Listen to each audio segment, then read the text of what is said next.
성도 여러분 안녕하십니까? 잘 들리십니까? 오늘 연말기도 주일 세 번째 시간입니다. 오늘은 점 하나 차이로 라는 말씀으로 말씀을 드리겠습니다. 본문의 말씀 출애굽기 3장 5절에 있는 말씀을 읽어드립니다. 출애굽기 3장 5절입니다. 하나님이 가라사대 이리로 가까이 하지 말라. 너의 선 곳은 거룩한 땅이니 내 발에서 신을 벗으라. 모세가 40년 광야 생활을 마치면서 여러분 아시는 대로 이제 불타는 떨기나무를 보게 됩니다. 보니까 불이 붙었는데 타지는 않는 거예요. 하나님께서 나타나셔서 모세를 부르시고 그리고 말씀하신 장면이죠. 이 신을 거룩한 땅인 신을 벗으라 이렇게 말씀하셨는데요. 여러분 이 땅이 왜 거룩한 땅이죠?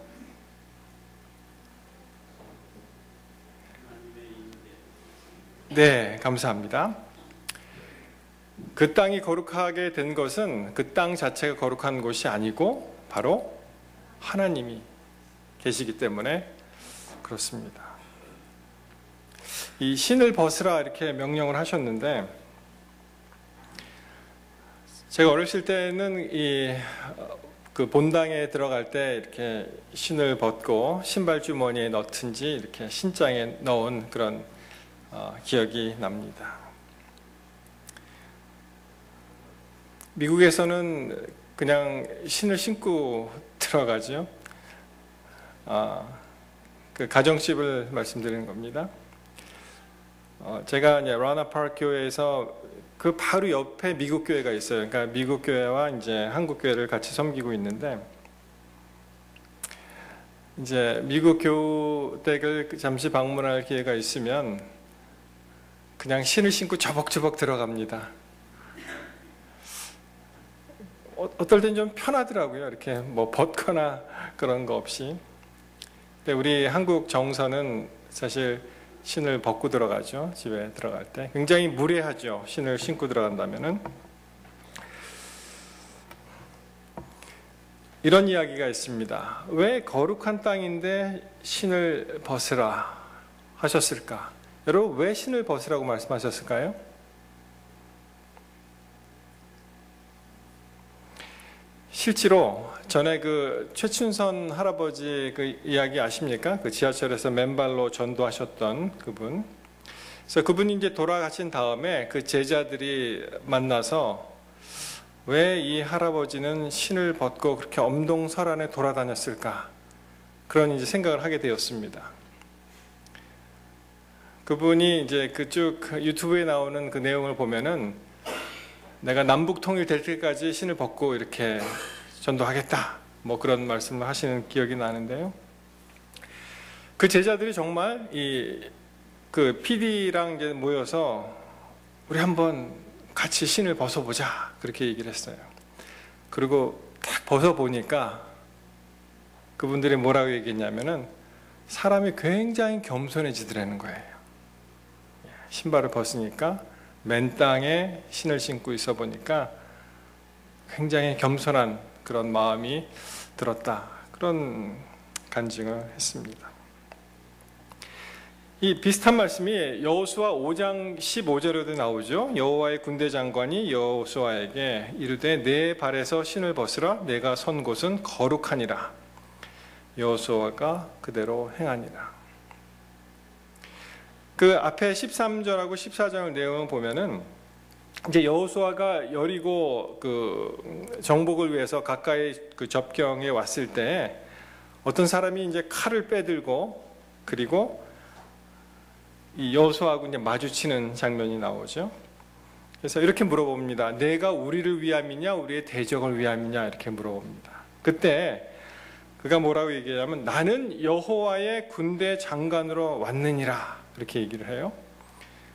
그 말을 듣자마자 여호수아가 땅에 납작 엎드려서 절하고 주여 종에게 무슨 말씀을 하시려니까 라고 했을 때 그때 이곳이 내가 선 곳은 거룩하니 내 발에서 신을 벗으라 그런 말씀을 했습니다. 여기서 이제 여호와의 군대 장관은 여러분 아시듯이 우리 성육신 하시기 전에 예수님을 가르치죠. 그래서 이 장소 그 자체가 거룩한 것이 아니라 그곳이 하나님의 임재가 함께 하시면은 거룩한 곳이 되는 것입니다.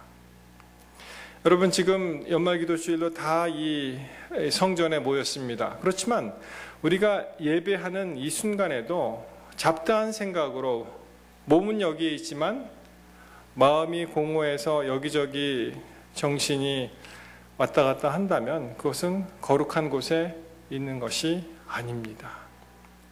여러분 제가 오늘 쭉 말씀을 나누는 가운데 하나님이 임재하시는 곳이 거룩한 것이다 라는 것을 머릿속으로 한번 기억하시면서 말씀을 들어주시면 좋겠습니다. 예레미야 2장 13절에 이런 말씀이 있습니다. 이스라엘 백성이 두 가지 악을 행했다는 거예요. 그것이 무엇이었습니까? 첫째는 자 읽어드립니다. 예레미야 2장 13절 내 백성이 두 가지 악을 행하였나니 곧 생수의 근원이 되는 나를 버린 것과 스스로 웅덩이를 판 것인데 그것이 어떤 웅덩이였습니까? 그것은 물을 저축치 못할 터진 웅덩이라 이렇게 말씀하셨어요. 자, 하나님께서 이스라엘 백성에게 두 가지 악, 두 가지 죄악, 악, 같이 이제 혼용해서 쓰실 수 있겠죠. 영어 성경에도 보면은 For my people have committed two evils라고 evil이라는 단어를 썼고요. 또 다른 NIV 성경을 보시면은 sins, two sins 이렇게 표현도 됩니다. 두 가지 악을 행하였는데 첫 번째는 생수의 근원이 되는 나를 버린 것, 하나님을 떠난 것이죠. 그리고 스스로 웅덩이를 판 것입니다. 생수의 근원을 버렸기 때문에 그들 스스로 살아가기 위해서 스스로 웅덩이를 팠는데 그 웅덩이가 어떤 웅덩이라고요? 터진 웅덩이입니다. 이 영어의 그 웅덩이를 이제 영어 성경책에 보면 이제 cistern이라는 단어를 사용했습니다. 쉽게 얘기하면은 물을 모으는 장소입니다. 물을 모으는 그러한 곳이 이제 웅덩이, cistern이라는 단어를 사용했는데요. 제가 앤드루스를 2003년에 떠났으니까 하여튼 1996년부터 2003년까지 7년 동안 미시간에 있었습니다만 그때 앤드루스가 있는 작은 도시 이름이 베리언 스프링스라는 도시예요. 거기에 이제 스프링스라는 이름이 들어갑니다. 샘물. 거기서 이제 한 동쪽으로 1시간 반 정도 가면 이제 베르 크릭이라는 우리 그 재림교회에 말하자면은 전에 거기가 이제 헤드쿼터였죠. 그 총 본산지가 있는 곳입니다. 그때 이제 재림 그 유적지를 이제 개발을 하는 일이 많이 있었어요. 무슨 말이냐면은 그 베르크룩에 있는 그 예를 들어서 학교 건물을 다시 이렇게 뭐 구입을 하거나 비슷한 모양의 건물을 이쪽으로 옮겨오거나 쭉 그런 일을 했습니다. 그 전에는 우리 재림교회 유적을 그렇게 잘 관리하지 않았습니다. 왜냐하면 곧 예수님이 오시리라고 생각했기 때문에 관심이 없었어요. 그러다가 이제 그러한 필요성을 느끼기 때문에 그것은 이제 개발을 하고, 그 중에 하나 그 예전에 화입 부인께서 사시던 그러한 집을 바로 그 집 또 그 그것을 이제 다시 복원하는 그런 일을 하고 이렇게 쭉 사람들이 오면 이제 안내도 하고 그런 일을 해서 거기에 방문하게 되었습니다. 근데 이제 옛 문헌을 찾아보면은 이 화인 여사의 집 안에 그 시스턴이 있다는 거예요. 시스턴, 이 빗물을 받아서 이제 나중에 이제 물을 사용할 수 있도록. 그래서 사람들이 그 문헌을 찾아보고 그 집에서 그것을 이제 좀 이렇게 발굴했더니 정말 이 소위 말하는 마루 밑에 이렇게 빗물을 모을 수 있는 시스턴을 발견을 했습니다. 그래서 제가 그 위에 이제 유리를 깔아놨거든요. 유리를 이렇게 깔아놔서 거기서 이렇게 보니까 상당히 깊이 그렇게 팠어요. 그러니까 시스턴은 우물이 아니죠. 샘물이 아닙니다. 그래서 다른 데서 물을 길어 와야지만 거기에 물이 차는 거예요. 빗물을 받든지 아니면 다른 데서 물을 길어 와야만 그것을 물을 저장할 수가 있는데, 이 하나님 말씀을 보니까 예레미야 2장에 나오는 것은 그 웅덩이조차도 터진 웅덩이라고 되어 있습니다. 여러분, 웅덩이가 터져 있으면 물을 담을 수 있을까요? 없을까요? 한 가지 방법은 있다고 하죠. 물이 흘러나오는 속도보다 더 빠른 속도로 물을 계속 채우면은 그 웅덩이를 채울 수 있다고 하는데 뭐 쉽지는 않을 것 같습니다. 자, 사진으로 보시는 이 웅덩이, 여러분 이 웅덩이와 이 웅덩이도 터졌죠. 터진 웅덩이와 이 샘물, 생수의 근원, 큰 차이가 무엇입니까?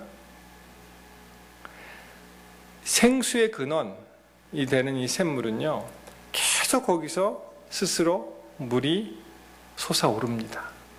어디서 물을 길러올 필요가 없고 빗물에 의지할 필요도 없고.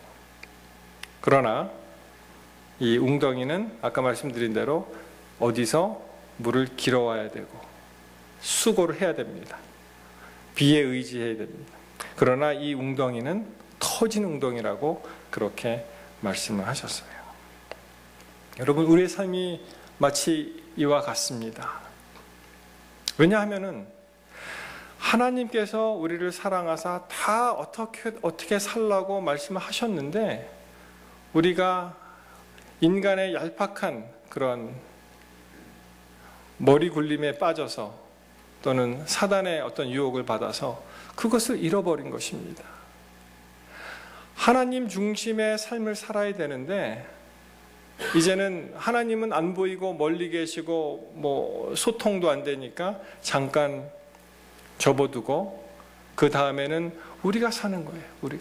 우리가 내 힘으로 굉장히 힘들게 삽니다. 참 안타까운 것은 우리 한국 사람들이 전에 보도를 보니까 돌아가시기 전 17년 동안은 주로 질병과 싸운다고 해요. 예를 들어서 80세 돌아가시게 되면, 요새는 이제 100세 시대니까요. 100세라고 하십시다. 100세로 하면은 거의 20년 동안 80세 이후는 그냥 질병과의 전투예요. 전쟁입니다. 그래서 정말 안타까운 것 중에 하나는 몸이 아파도 서러운데, 그렇죠? 몸이 아파도 서러운데 여태까지 여러분이 그렇게 많이 모아두셨던 그 재물, 그렇죠? 그거를 약값으로, 병원비로, 의사진료로 다 써버리는 것입니다. 아침마다 우리 어르신 한 분이 저한테 오셔서 매번 똑같은 말씀을 하셔요. 뭐냐면은, 목사님, 건강이 최고입니다. 건강하십시오. 저는 약을 하나도 먹지 않습니다. 건강하십시오. 매일 저한테 말씀하시는 거예요. 매 집회할 때마다. 그래서 말씀을 전하는 사람으로서 좀 건강해야지. 그렇잖아요. 이렇게 맨날 비실비실하면서 여러분 다 쓰러져가는 목소리로 예수님을 잘 믿으세요. 그러면 되겠습니까? 그렇죠? 좀 건강하게 이렇게 말씀을, 아마 저를 사랑하셔서 그렇게 이제 말씀을 하시는 것 같습니다. 이제 내일쯤 또 그렇게 말씀하시면, 그러면 선생님 비결이 어떻게 됩니까? 제가 한번 여쭤봐야 될 것 같아요. 그냥 건강만 하십시오 그러지 말고 무슨 몰래 감춰두신 보약이 있으면 저랑 좀 나눠 드시고, 아니면 더 좋은 그런 말씀을 제가 기대합니다. 그래서 우리가 참 어리석죠, 어떻게 보면은. 왜냐하면은 열심히 일하시는 건 좋습니다. 열심히 살아야죠. 이민 생활이 참 얼마나 빡빡하고 어렵습니까? 그렇죠? 어떤 분은 2잡, 3잡 뛰시고, 또 교회에 헌신하시고, 집을 사기 전에 정말 교회부터 이렇게 잘 가꾸는 그런 일도 제가 참 아름다운 말씀을 많이 들었습니다. 그러나 정말 중요한 것은 우리가 아프지 말아야 되는데, 아파진다면은 여태까지 참 그러한 생활을 이제 잘 못하게 되잖아요. 그래서 이런 생각을 가끔 하게 됩니다. 조금 덜 무리하고, 그러니까 조금 돈을 좀 적게 벌고, 그렇죠? 그리고 나중에 건강하게 그렇게 사는 것도 참 좋겠다. 그렇게 생각을 하게 되었습니다. 그래서 우리 하나님께서는 여러분 모두가 정말 건강하시고 그리고 행복하시기를 원하십니다. 맞습니까? 우리 부모님 마음이 그렇잖아요. 부모님 마음이 우리 자녀들이 참 건강하고 행복하고 반듯하게 살아가기를 다 원합니다. 우리 하나님 말씀도 그런 말씀이시겠죠. 그런 생각이실 겁니다.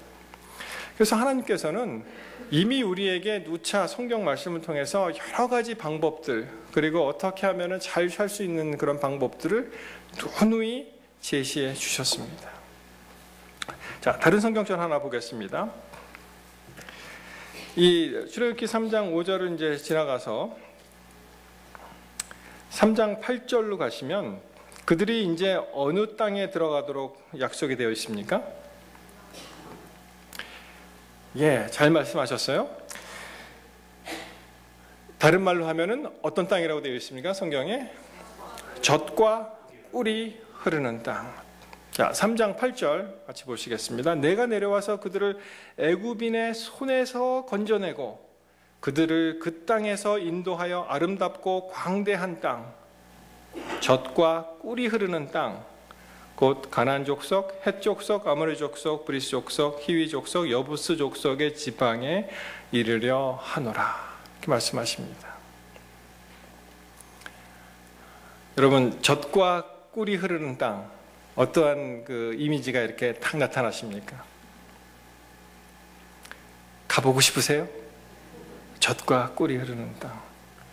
그래서 이제 많은 그 신학자들 또 사람들이 생각하기를 여러 가지 우리가 생각할 수 있습니다만, 아마 젖은 이 목축업을 생각을 해서 이제 아마 목축업을 하는 그런 형국이고, 꿀은 뭘까?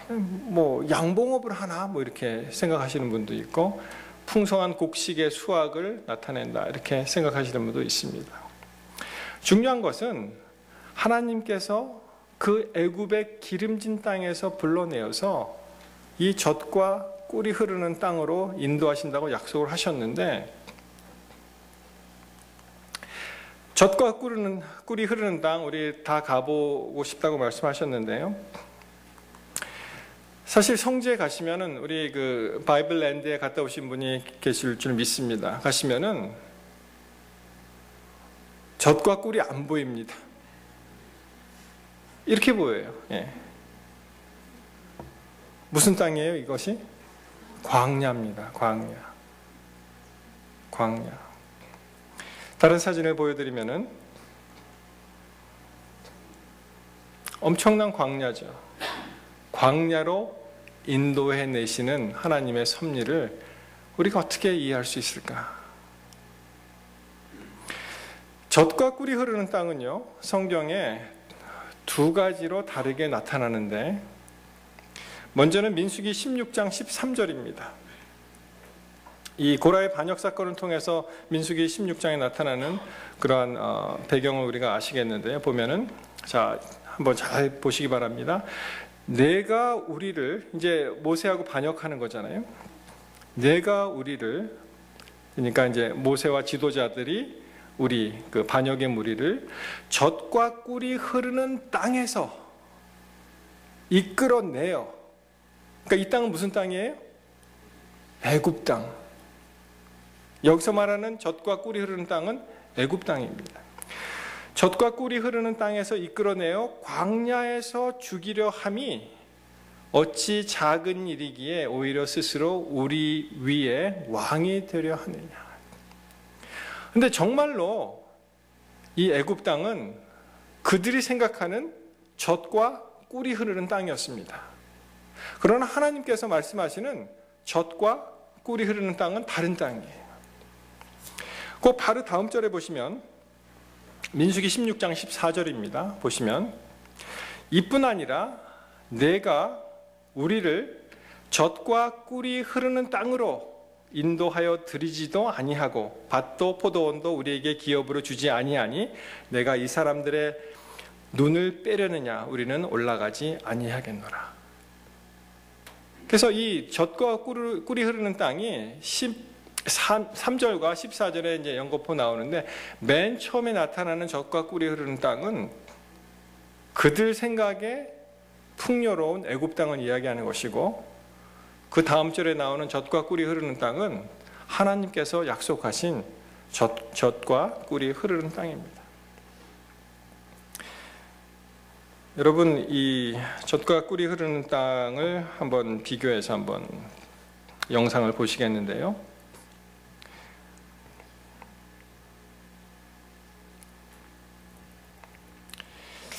지금 참 세월이 좋아져서 이것을 확인하려면은 다 가서 봐야 되잖아요. 그리고 비행기 타야 다 보이는데 이제는 인공위성으로 다 찍어서 보여줍니다. 지금 이 이집트, 이 작은 이 실선과 같이 되어 있는 것이 무엇일까요? 그것이 나일강입니다.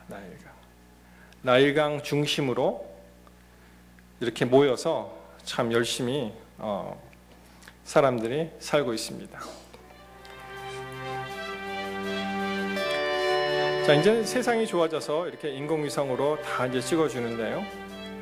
여기 보시면 그 우주에서 이 땅을 비추면서 사람들이 어디서 어떻게 살고 있는지의 그 모습을 보여줍니다. 그래서 이제 쭉 인공위성이 지나가면서 유럽 대륙을 이제 찍고 있습니다. 영국이 지나가고요. 그 앞에 있는 것이 프랑스, 그 다음에 여러 나라가 있습니다. 자, 보시면 계속 이제 지나가고 이제 이태리 반도가 나오고요. 그 다음에 이제 그 옆에 있는 여러 나라들이 나옵니다.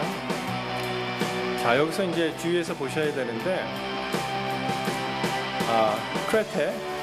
그레데죠. 그리스가 보였고, 지금 여기에 이제 나일의 삼각주가 보입니다. 그래서 나일강 중심으로 이 도시가 굉장히 발달되어 있는 걸 보고 있고, 시나이 반도가 왼쪽에 보이고, 사우디아라비아, 그리고 그들이 들어갈 그 젖과 꿀이 흐르는 땅이 바로 그 이스라엘, 현재 이스라엘 가나안 땅이 되어 있는데, 다시 지금 이집트가 보이죠. 불이 굉장히 많이 있습니다. 밤에 여기가 이제 말하자면 이제 젖과 꿀이 흐르는 땅이라고 말씀하신 그곳입니다. 자, 여기서 이제 우리가 인공위성에서 확실히 알 수 있듯이 이집트의 그 선물 나일강은 이집트가 준 선물이다.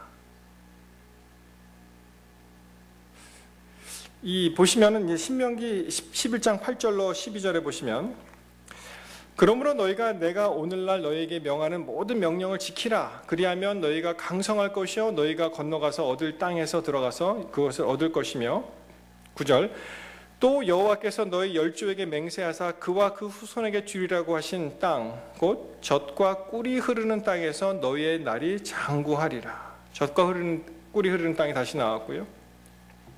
내가 들어가 얻으려 하는 땅은 내가 나온 애굽 땅과 같지 아니하고 거기서는 너희가 파종한 후에 발로 물대기를 채소밭에 댐과 같이 할 거니와.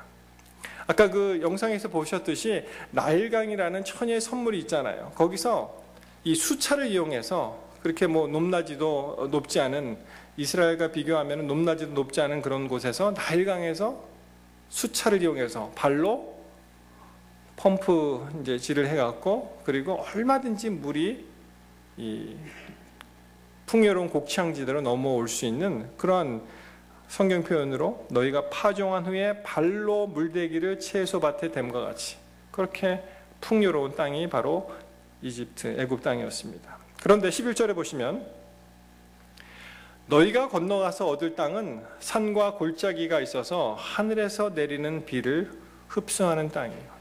여러분, 굉장히 시적으로 멋있게 표현을 했습니다. 이제 이스라엘 백성이 들어가서 얻을 땅은, 그 가나안 땅은, 젖과 꿀이 흐르는 땅이라는 그곳은 산과 골짜기가 있어서 물대기가 굉장히 어렵고 물이 없습니다. 그렇죠?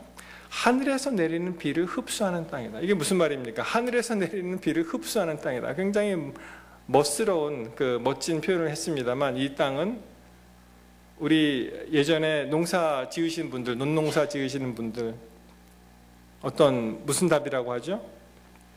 천수답. 하늘을 우러러 봐야지만 물이 내리는 그런 땅이라는 것이에요. 이 땅이. 그런데 그 땅이 어떤 땅이냐 하면, 내 하나님 여호와께서 권고하시는 땅이라 세초부터 세말까지 내 하나님 여호와의 눈이 항상 그 위에 있느니라. 이 땅은 거룩한 땅이라는 거예요. 세초부터 세말까지, 연초부터 연말까지 1년 내내 항상 하나님께서 그 백성들을 권고하시고 돌보시고 마음을 두시는 그 아름다운 땅이 바로 젖과 꿀이 흐르는 땅이라는 것입니다. 아까 말씀드렸죠? 하나님이 가라사대 이리로 가까이 하지 말라. 너의 선 곳은 거룩한 땅이니 내 발에서 신을 벗으라. 하나님의 임재가 계시는 곳, 그곳이 바로 젖과 꿀이 흐르는 땅입니다. 사랑하는 성도 여러분, 우리가 인생을 사는 데 있어서 어쩌면 우리는 가장 마지막에 하나님을 찾는지 모르겠습니다. 어떤 일이 일어나면은 우리가 할 수 있는 모든 것을 다 동원하고 인간적인 그러한 도움을 다 요청하고 우리가 가진 재물, 돈을 이용해서 그것을 해결하려고 하고, 그래도 안 되면 그 다음에 어떻게 합니까? 그 다음에 하나님을 찾는 거예요. 이 순서가 바뀌어야 한다는 것입니다. 순서가. 먼저 하나님을 찾게 되시기를 바랍니다. 그리고 주의 도우심으로 우리의 문제를 해결할 수 있는 것입니다. 여러분, 어떨 때는 돈이 하나님 위에 올라가 있는 것 같아요. 미국에서 물질 만능주의에 빠진 우리 현대인들은 돈이면은 만병통치약입니다. 돈이 하나님이 되는 거예요. 원하는 것을 살 수 있습니다. 가진 것을 가질 수가 있습니다. 그리고 풍요롭게 떵떵거리면서 하나님이 필요 없이 살 수 있다는 말이에요. 그것은 결코 축복이 아니죠. 그건 정말 어떻게 보면은 가장 비참한 그런 단계에 빠질 수 있는 그런 위험한 요소가 있다는 것입니다. 여러분, 제자들이 물에 빠질 때, 배가 가라앉을 때 그들이 어떻게 했어요? 내가 이래봬도 뱃사공인데, 그렇죠? 내가 뱃일로 잔뼈가 굵은 사람인데 열심히 물을 퍼냅니다. 근데 죽게 생겼어요. 그제서야 번개 번쩍해서 예수님 얼굴이 보이니까 예수님을 흔들어 깨면서 주여 살려주십시오. 여러분, 이것이 반대가 돼야 되는 거 아닙니까? 예수님을 먼저 이 땅에 우리가 살면서 두시기 바랍니다. 애굽 땅과 이 정말 젖과 꿀이 흐르는 가나안 땅의 큰 차이는 하나님의 임재하심이 있습니다. 여러분, 우리가 언제 한번 정말 평생을 쌓아놓고 먹을 그럴 재물을 단숨에 모으셨습니까? 그거 아니잖아요. 하나님께서 여러분에게 여러분이 기도하시고 원하시는 것을 아뢰일 때 딱 알맞게 그만큼만 주시던가요? 아니면 그냥 평생 먹을 걸 주시던가요? 어떤 게 맞습니까? 우리 하나님은요, 우리 예수님께서 daily bread, 매일의 양식, 1년 내내 놓고 쌓아 먹을 양식이 아니라 daily bread, 그때그때 양식을 우리에게 주십니다. 왜냐하면 그러면서 하나님을 찾게 만드셨어요. 그러면서 하나님의 임재하심을 구하도록 만드셨습니다. 그것이 바로 우리가 젖과 꿀이 흐르는 땅에 들어가는 그러한 이유입니다. 가나안 족속과 같이, 아까 그 말씀드린 가나안 육족속과 같이 대강 대충 살면서 살든가, 아니면은 정말 하나님같이 살든, 하나님이 인도하시는 그런 땅에서 하나님의 백성과 같이 살든가, 그것이 우리의 선택에 달려 있다는 것입니다. 여러분, 시편 23편 1절에 보시면, 우리 시편 이 다윗의 시 다 좋아하시죠? 우리가 다 이 마음속으로 암송하는 시입니다. 한번 읽어보실까요? 여호와는 나의 목자시니 내가 부족함이 없으리로다. 2절, 그가 나를 푸른 초장에 누이시며 쉴만한 물가로 인도하시는도다. 여러분, 이 시편 23편 누구나 다 좋아하는 애송 시편이죠. 근데 이것을 읽으실 때 여러분은 이 마음속에, 머릿속에 어떠한 이 풍경으로, 어떠한 광경이 펼쳐지십니까? 들어보시면 편안하죠? 그렇죠? 보통 이 시편을 읽으시면 어떠한 상상을 하게 되세요? 보통은 이렇게 상상을 하십니다. 맞습니까? 어? 참 좋다. 뭐 어떤 또 신학자들은 이 양들이 누운 걸 봐라. 이들이 배가 진짜 불러갖고 정말 만족할 때밖에 눕지 않는다. 그러니 예수님을 믿으면 저렇게 된다. 혹시 그렇게 생각하셨습니까? 여태까지? 여러분, 우리가 하나님을 믿게 되면 모든 근심과 걱정과 불안과 염려와 공포가 사라집니까? 그것에서 우리 오케이, 너는 이제부터 크리스찬, 오케이, 모든 것에 exempt, 너는 면제야, 이렇게 하시던가요? 아니에요. 그런 것은 여전히 있습니다. 그러나 그것을 극복할 수 있는 힘을 주신다는 것이죠. 또 다른 영상을 한 편 보겠습니다.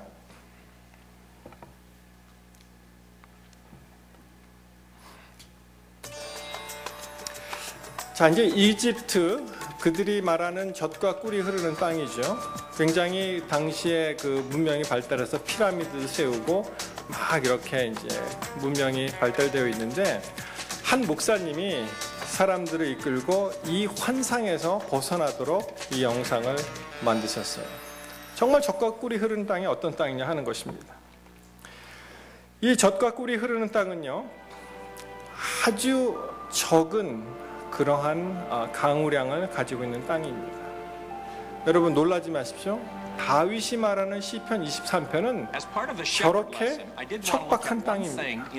저 네게브라는 저 광야가 있는데 보면은 전부 바위밖에 없어요. 그래서 저분이 맨 처음에 저 양들이 풀을 뜯어먹는 모습을 보고 일어나서 깜짝 놀랐습니다. 아니, 저 양들은 뭘 먹는 거예요 도대체? 바위를 먹나? 그렇게 생각을 했습니다. 그런데 여기는 비가 아주 조금씩 내리고요. 그 다음에 안개비가 대서양에서 이렇게 흘러내려와서 지면을 적십니다. 그리고 그 다음에 습기가 이 돌멩이 근처에 조금 모입니다. 그때 풀이 자라나서 그 풀을 먹는 거예요. 자, 지금 보십시오. 지금 양들이 풀 뜯어 먹은 그 자리가 보이는 거예요. 이렇게 쭉 흰 자리로. 그리고 양과 양 사이의 어깨 넓이만큼 그렇게 길이 나는 것입니다.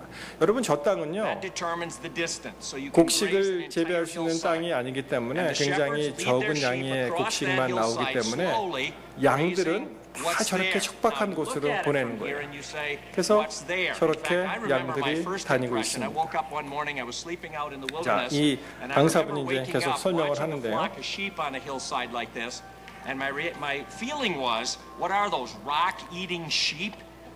저 바위 먹는 양인가 보다 이렇게 설명을 하고 있습니다. There's a small amount of moisture present here. They get a little bit of rain every year. Not much, 굉장히 비가 적게 but a 오고요. little. Second, there is humidity in the air, especially in the evening breeze. 대서양에서 Like right now, you 그 can feel it. 지중해에서 올라오는 From the west off the 안개비로 Mediterranean, there's 습기를 moisture in 머금고 the air. That moisture, 그 다음에 combination 그 of rain 습기가 and the humidity, 바로 저런 condenses or drifts 암석에 along the edge 붙습니다. of these rocks here. 자, 암석 If you 색깔이 notice, 그 right 물기가 around the 있죠. rocks, almost always 그때 next to 그 the 옆에서 rocks, 저렇게 you get little 작은 tufts of 풀들이 green. 나는 Get one a moment. 양들이 That's 저 what we 풀을 refer to 먹는 것입니다. as the green pastures. So the 그래서 shepherd 시편에서 looks for a 말씀드리는 hillside. 이러한 That's exactly 그 what she was 광야의 doing. Look at 의미, that 그 flock 푸른 across 초장의 from us there. 의미는 Just 바로 stunning. 저런 것입니다. Those two shepherd girls have found a hillside 그래서 that either 이제 was exposed to the wind or had that small amount of rain. 목동들이 And 양들을 they move that 이끌고 flock across 풀 the 있는 곳으로 hillside, and 안내를 it's 합니다. one mouthful here, walk a step or two, another mouthful, another 1마일을 mouthful, 가서 another 먹이고 mouthful. 또 Now that 1마일을 가서 changes the 먹이고 green pasture image a little bit, besides the picture changing radically. Green pastures are not everything you need for the rest of your life. If you make that belly deep 그래서 이 alfalfa, then what God is 푸른 saying, 초원은 follow me, I'm going to plunk you down and you'll never have to move an inch the rest of your life. Just reach out and grab it. Tell me that your life with God has been like that. Worry, said one rabbi, is dealing with tomorrow's problems on today's pasture. 지금 말씀하셨죠, 저분이 뭐라고 얘기했냐면은 매일매일의 문제를 이 초원에서 해결하는데 그때마다 뜯어먹고 그리고 이제 배가 부르죠. 그러면 질문을 합니다. 그러면은 10분 후에는 어떻게 되냐? 그때 이야기가 그거는 목자를 따를 수밖에 없다는 것입니다. 여러분, 하나님께서 우리에게 일용할 양식을 주시고 일정한 분량의 모든 것을 공급해 주십니다. 그러면 그것이 해결이 되죠. 그 다음에는 어떻게 해요? 그것은 여러분의 선택이에요. 그것은 뭐냐면은 목자를 신뢰하는 것입니다. 목자를 신뢰하는 것. 그래서 목자를 따를 수밖에 없고 목자를 신뢰할 수밖에 없고 이러한 전적인 신뢰를 통해서 소위 말하는 젖과 꿀이 흐르는 그런 땅에 우리가 살게 된다는 것입니다. 젖과 꿀이 흐르는 땅은 정말 젖과 꿀이 풍성하게 넘치는 땅이 아니라 거기서 하나님의 임재를 맛보고 하나님께 매일 기도하고 그분의 도우심을 받으면서 우리가 살아가는 것입니다. 점 하나 차이로 여기 님자가 있습니다. 그런데 점을 하나 찍으면 무슨 자가 되죠? 어느 국어학자가 이 얘기를 하더라고요. 이 우리나라의 님이라는 이 말이 참 달콤한 말이다. 남녀노소 모든 사물에 님자만 붙이면 존경을 나타내는 말이 된다는 거예요. 우리도 하나님을 부를 때 하나님, 예수님 하죠. 햇님, 달님, 해도 높여드릴 수가 있어요. 햇님, 달님, 별님. 그리고 우리 선배님 하지만 아우님이라는 말도 있죠. 후배님. 자기보다 학렬이 낮아도 존경할 수가 있습니다. 이러한 단어, 이러한 언어는 이 지구상에 어떠한 나라에도 없다는 거예요. 그 단어 하나에다 님자 붙여서 높여드리는 그러한 단어를 구사하는, 그런 어휘를 구사하는 나라는 이 지구상에 없다는 것입니다. 그 국어학자 이야기가. 그런데 그 국어학자 이야기가 이 님에다가 점 하나만 더 붙이면 완전히 님이 남이 되는 거예요. 나랑 상관이 없어집니다. 그러면서 이야기하기로 우리 사랑하는 사람이 만나서 서로 님들끼리 만나서 좋아하고 결혼하고 가정을 이루는데 얼마나 많은 시간과 투자와 그런 애정과 그런 게 있겠습니까? 그렇죠? 그렇지만 단 한순간에 점을 하나 찍어버리면 그 님이 그냥 남이 된다는 거예요. 어떤 분은 남편이라는 단어를 되게 싫어하더라고요. 남편은 항상 남편이래요. 왜 나에게는 다른 사람에게는 다 친절한데 왜 나에게는 그렇게 친절하지 않냐는 거예요. 님이 남이 될 때. 그렇죠? 여러분 마찬가지로 우리가 섬기는 하나님이죠. 정말 어떠한 얄팍한 속임수로 사단이 점을 하나 찍어버리면 님이 남이 되는 것입니다. 어떠한 유혹이 오더라도 여러분 절대로 신앙을 포기하지 말게 되시기를 바랍니다. 이 신앙을 저버리지 마세요. 그리고 끝까지 가지고 가게 되시기를 이 시간 간절히 바랍니다. 아무리 우리가 애굽이 좋다고 한들 거기에 하나님이 안 계시면 젖과 꿀이 흐르는 땅이 아닙니다. 맞죠? 아무리 척박한 땅이라도 그곳에 하나님이 계시면 젖과 꿀이 흐르는 땅이 되는 것입니다. 요한복음 4장 23절에 아버지께 참으로 예배하는 자들은 신령과 진정으로 예배할 때가 오나니 곧 이때라. 아버지께서는 이렇게 자기에게 예배하는 자들을 찾으시느니라 라고 말씀을 하십니다. 사랑하는 성도 여러분, 우리의 인생 가운데 가장 중요한 것이 무엇이겠습니까? 우리의 우선순위가 어디에 있습니까? 하나님을 최고의 우선순위에 두게 되시기를 이 시간 간절히 바랍니다. 그때가 바로 이때라고 말씀을 하십니다. 정말 안타까운 것은 이민사회에 우리가 왜 다 이 어려운 나라 힘들게 이민 와서 이렇게 살고 있습니까? 제가 몇 주 전에 한국에 다녀왔더니 그냥 가만히 있었는데 막 다 들리는 거예요. 그냥 다 꽂혀요. 여기 와서 저 멀리 있는 사람들도 미국 말로 하려면은 열심히 들어야 겨우 듣는데, 그렇죠? 그런 나라를 떠나서 왜 여기서 다 어렵게 사십니까? 두 가지였다고 생각을 해요. 저는 하나는 안식일 문제, 그때는 안식일 지키기 어려웠잖아요. 안식일 문제. 두 번째는 그래도 자녀들을 좀 더 풍족하게 교육시키기 위해서 이 땅에 오셨습니다. 그런데 지금 돌이켜보니까 두 마리 토끼를 잡는 것이 아니라 둘 다 놓친 그런 기분이 듭니다. 우리의 신앙은 점점 한국에 있을 때보다 떨어지는 것 같고 우리의 자녀들은 어디서 무엇을 하는지 잘 모릅니다. 고등학교를 졸업하면 교회를 졸업한다는 그런 말이 있습니다.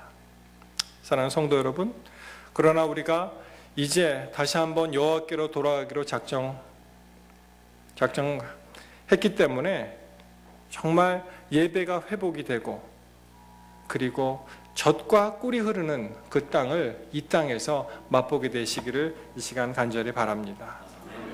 정말 우리 하나님 선하시고 좋은 분이십니다.